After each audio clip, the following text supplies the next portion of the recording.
بسم اللہ الرحمن الرحیم۔ شروع اللہ کا نام لے کر جو بڑا مہربان نہایت رحم والا ہے۔ اے پیغمبر صلی اللہ علیہ وسلم، لوگوں سے کہہ دو کہ میرے پاس وحی آئی ہے کہ جنوں کی ایک جماعت نے اس کتاب کو سنا تو کہنے لگے کہ ہم نے ایک عجیب قرآن سنا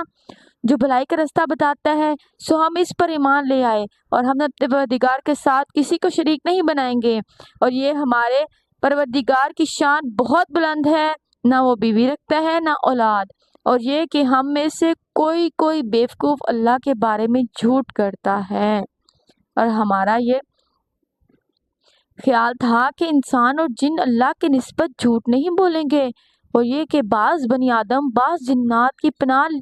لیا کرتے تھے تو اس سے ان کو سرکشی اور بڑھ گئی تھی، اور یہ ان کا بھی یہی اعتقاد تھا جس طرح تمہارا تھا کہ اللہ کسی کو نہیں زندہ کرے گا، اور یہ کہ ہم نے آسمانوں کو ٹٹولا، اس کو مضبوط چوکیداروں اور نگہداروں سے بھرا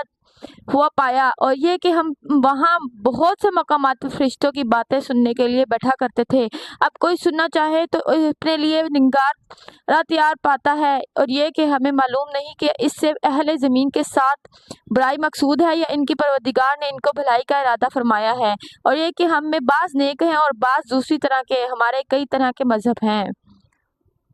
اور یہ کہ ہم نے سمجھ لیا ہے کہ ہم زمین میں خواہ کہیں بھی ہوں اللہ کو ہرا نہیں سکتے اور نہ ہی بھاگ کر اس کو تھکا سکتے ہیں، اور جب ہم نے ہدایت کی کتاب سنی اس پر ایمان لے آئے،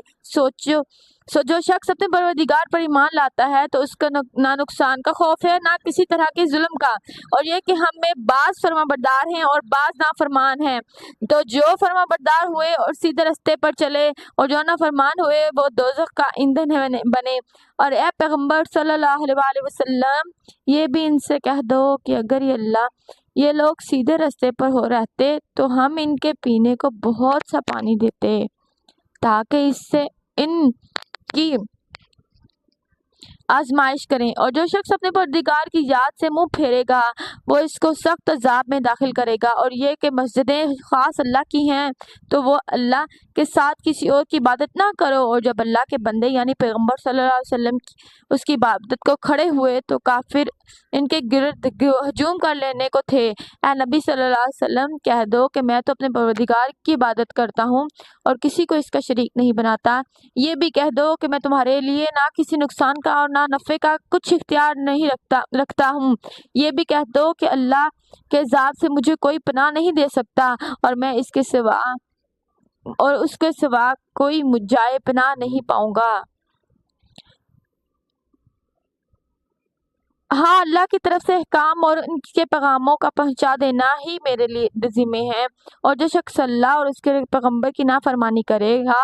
تو ایسوں کے لیے ہم جہنم کی آگ ہے، وہ ہمیشہ ہمیشہ اس میں رہیں گے، یہاں تک کہ جب یہ لوگ وہ دن دیکھ لیں گے جس کا ان سے وعدہ کیا جاتا ہے، تب ان کو معلوم ہو جائے گا کہ مددگار کس کے کمزور ہیں اور شمار کن کا تھوڑا ہے۔ کہہ دو کہ جس دن کا